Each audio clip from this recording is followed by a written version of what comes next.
Morning, this is a 1964 Motorola console that I picked up yesterday at Craigslist. I got up early in the morning, couldn't sleep, and I've been looking for one of these for a while, and I was just getting frustrated. eBay, they're very expensive, or they're usually in California, and shipping costs eliminates the chance of buying it.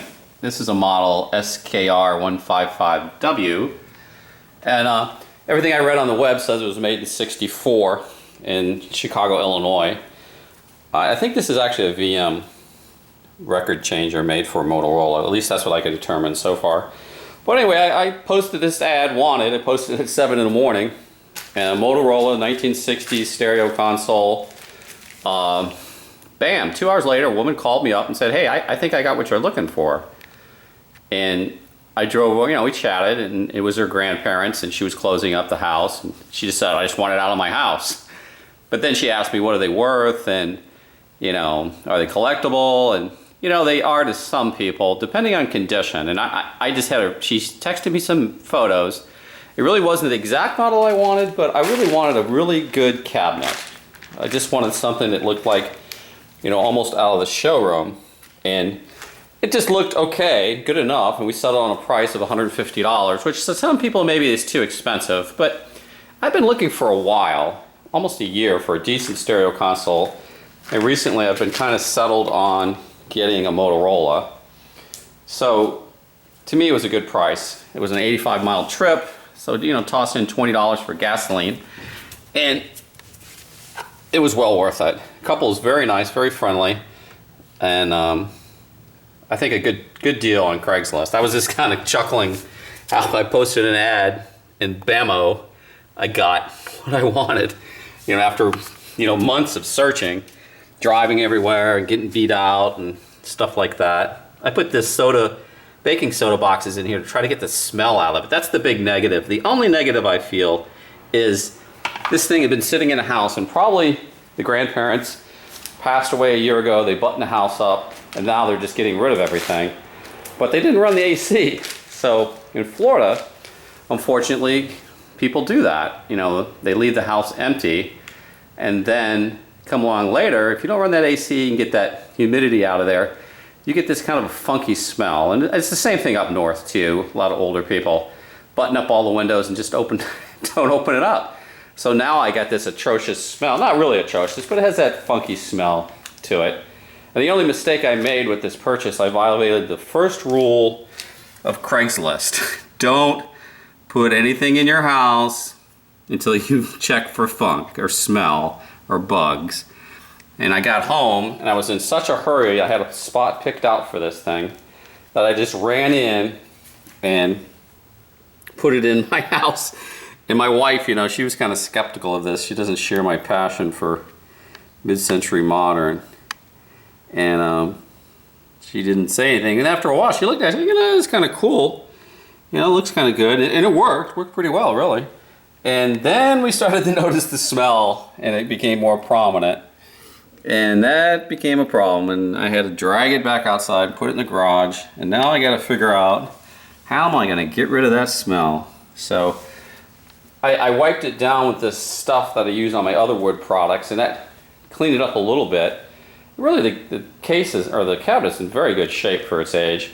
I don't see any real damage to it, and I think because, that generation, they paid a lot of money for stuff like this. Their furniture was bought on credit, layaway, whatever, and this was probably a $500 unit, and they're just not going to abuse it, and that thing sat in their house for 50 years, and it was, well taken care of. So it has some issues with it, the record changer. It has to be cleaned. I think I'll pull the motor and clean that and grease it. And the radio has some issues too. It's, sitting there, it works, but I want to clean it up a bit.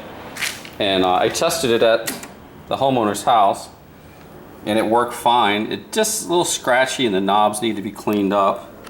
And nothing serious though for its age. At least it worked, and I'm happy with that. It has a separate AM dial from the FM dial, and it has a tuning eye, plus an FM tuning eye. Oh, that's loud. That's on 2. You know, and this does have the Vibrasonic in it, which is kind of a neat thing for its era. You know, you turn that on. I've never been a huge music person. I just like the look of these things, and they do give you a different feel when you listen to music. And I can see why people bought them way back when. It's kind of a cool thing to have in your house if you could afford it. Motorola did a good job on the products they made way back then. Too bad they got out of consumer electronics. They're probably going to be out of business soon anyway, but from everything I read, the Motorola is a really good stereo console and did a really good job with their stuff. So I'm very happy with that. The changer itself, I know I got issues with that. It does work. I was playing some music last night, some of the records that they gave me, and I know it needs a thorough cleaning, so I'm not going to play with it anymore until I can get it cleaned up. And I went on the web, and there's a Voice of Music website, and I think that's who made this changer, just guessing. They made the changer, and there's another look at the back of it. Look at all the speakers you got in this thing. A big, massive Motorola, golden voice. You know, just an impressive piece of equipment. You know, I like their cable ties back then, just a piece of wire. You know, just twisted wire. Bang, there you go. And this has a little red thing. It must be some sort of adjustment you can make. Where is it at? Right here. I'm not sure what it is. I'll have to read up on it. Unfortunately, they lost the owner's manual, but you know, that's to be expected. 50 years. And I'm not sure that capacitor is good or bad.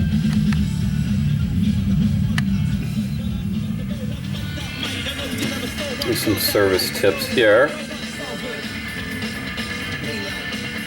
I might have to find a manual. Maybe I can find something on eBay. And everything else seems to be on eBay. And just a good thing with me with Craigslist.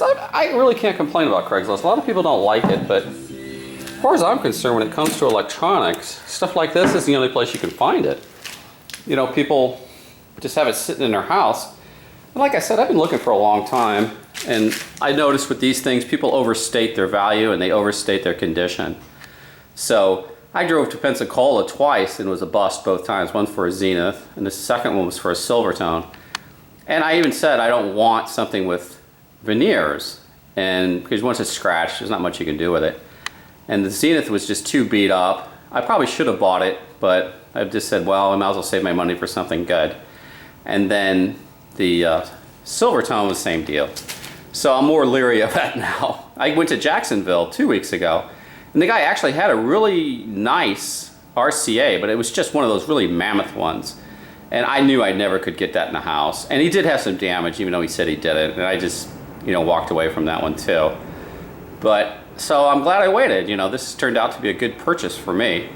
And, you know, I'm kind of a thrifty guy anyway. Instead of buying 2 or 3 of these things and you stumble on the right one, but you've blown your budget and you're stuck with them because nobody else wants them. I mean, like, I was kind of surprised the lady just said, I just want it out of my house. And I was like, geez, this thing's a cool piece. But, you know, not everybody likes them. So it is what it is. But I think anybody looking for something particular, like I really like the Sylvanias with the floating legs, but I've only seen a couple and they're always out in California. So, you know, I mean, Zenith made some really cool ones too with the slatted fronts.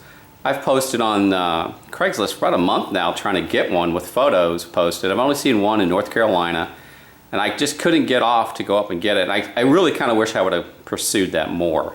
I should have, because I've seen one there and one in Oregon. And the guy in Oregon just wasn't willing to ship it. And that's a lot on Craigslist now. A lot of people think they're so afraid of fraud that they just don't want to ship anything. And they don't want to hold it. And okay, you got problems on Craigslist. But Bammo, this worked for me yesterday in the right style. And it doesn't look like those old big square ugly ones that are too ornate. This is that Danish modern look. And just phenomenal shape. There is a little funk on that. I'm gonna clean that up. But for something this old, I'll take this any day of the week. And I'll take Craigslist any day of the week. And that was kind of funny too. They had a bunch of records, and I said, well, you know, I kind of scanned through them and said, well, I'm not a record collector. So the guy said, hey, I would take on them all. So I don't know how many are here, maybe 100, but he just gave them all to me. Here you go. It has some cool stuff here, like there's a Zenith record album here. Zenith presents Encore 72, and then there's Glenn Miller, and there's probably a dozen Christmas records, which is kind of cool. Christmas is coming up. So, you know, I enjoy this stuff. It's old. I can just see that couple 50 years ago, you know, playing their music, sitting around the stereo talking, which I think Americans have lost today. These were actually a centerpiece. I was sitting there last night when I played this, before my wife demanded I remove it. I was playing this album here. It really does have a unique sound with the tubes and the LPs, and I hadn't heard those in probably years.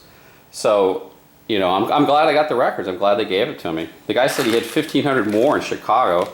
I probably should have told him next time you come down, bring them with you. But I didn't want to press my luck. And it is what it is. Lawrence Welk, you know, Henry Mancini, Jack Benny, you know, just a whole litany of records from the 50s, probably some going to the 60s, maybe early 70s. The Firestone Christmas record, I remember that growing up as a kid. My dad worked for Firestone. We had several of those. And they were really good music. You know, and then there's another box of them over here. The back of it's actually in pretty good shape. As old as it was, I just took it off to get it. You know, there's the QA check right there. To get it, and I wiped it down and trying to get it cleaned up to get that funk out of it. Yeah, that was a mistake. But you know, when you get in a hurry, you want to test these things out. You want to see how cool they look, and I convinced my wife it looked cool, but then that all went up in flames when that smell. But what the heck? I violated the one rule I swore I'd never violate. Don't drag furniture in the house until you've defunked it. But what the heck?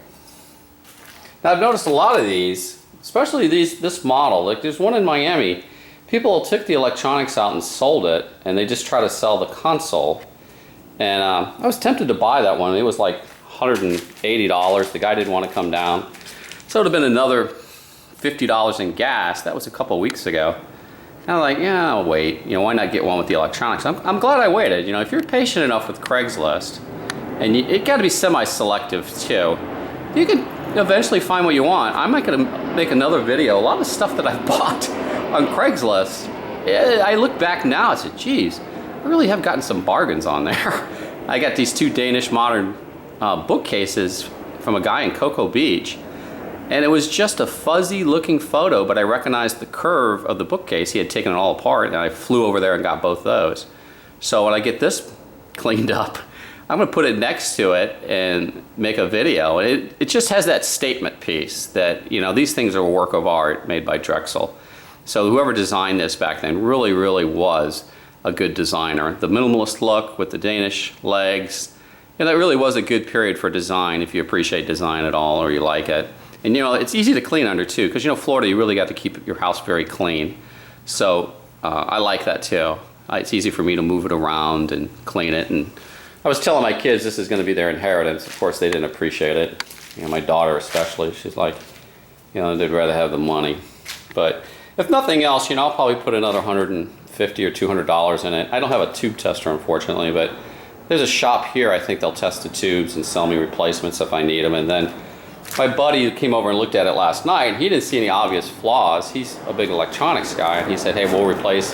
He'll come back and do a lot of work on it for me. Probably replace the capacitors, check the resistors, and he said, you got a real keeper. It probably doesn't have a lot of hours on it, even though it's 50 years old.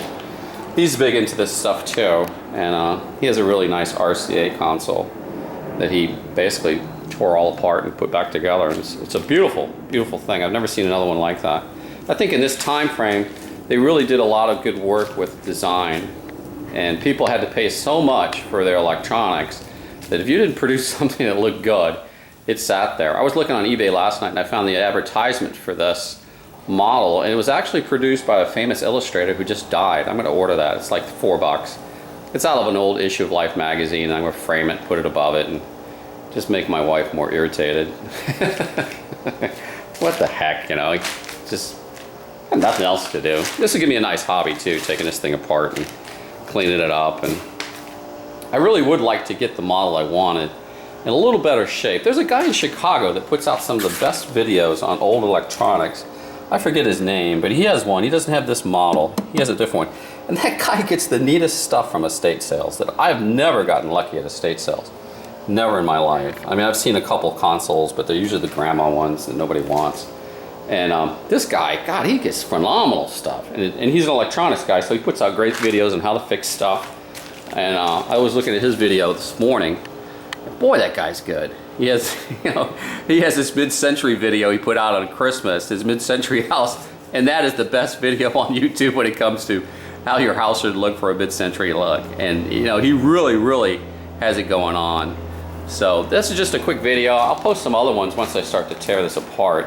I'm gonna dust it out today, and then I'm gonna tackle the record changer first. I'm gonna get a hold of those guys and order some. I'll replace the belt, tear apart the motor, and then I'm going to pull this out and just spray some contact cleaner in it first and dust it out. And my buddy kind of warned me. He said, don't go crazy. He said, if the thing works, replace some things, but he said, don't go crazy on these things. He said, you can throw more money into it, and there's really no need to. He said, change your power cord out. He didn't have a tube tester either. He actually goes downtown. That company does it for him. But he said, you can blow a lot of money on tubes if you're not careful. He says there's nothing wrong with them, and don't panic. So he said you really got a good bargain, just the appearance alone, and that's what I wanted. I really like the appearance, except for that smell problem. So I think I'll get a big bag of charcoal today. And the plan was I was going to put a tray underneath it, and then spread the charcoal out, and put a drop tarp over it, and hopefully that charcoal would absorb some of the smell. And I got that when I had a rental property this one time. The people I had to evict just trashed the place, and it smelled so bad that I bought these bags of charcoal, split them open, and set them throughout the house. And it did absorb a lot of the smell, not 100%, but it really did kind of help me out when I thought I'd never get that funky smell out of that house. So I'm gonna try it with this, and I'll do the baking soda trick too. I don't want to really drag it out in the sun. I know the sun would probably help it burn some of that funky smell out. It's just, old age, probably dust, and then maybe some mold that just built up inside the unit, and whatever. I call it the Estee Lauder smell. Old ladies love Estee Lauder, and this is really nice. Surprised how, considering age, it's just got a lot of dust, but I don't see any burn marks. I'm not sure how, this one looks kind of filthy. I don't see anywhere they had any issues with it, so maybe they did not use it that much. Look at the cooling fins on that thing, my baking soda thing. But it should be a fun project, Give me something to do during the winter. I think I'd take about 3 weeks and get it all tore apart and defunked and cleaned up, put it in my house, and go on to the next one. There's a lot of, here's something I got on Craigslist, these cabinets over here. This was another Saturday morning thing. I just moved in here 4 years ago. I had no cabinets, none. And I went on the web, and the guy said cabinets, 350 bucks. I drove over and I said, hey, I only need 2. And the guy said, I'll give them all to you for 100 bucks. And he had made them for somebody, and they never picked them up. And he worked for Disney as a cabinet maker, and he actually brought them to my house for free. And we drove back. I couldn't believe it, 100 bucks. So man, Craigslist to me has been my best friend. And this is probably my second best purchase. The first one being the Danish bookcases. I know those things. That was a killing. And this is my second best one. So anybody that doesn't think Craigslist works should try again. All right, that's all for me. Thanks.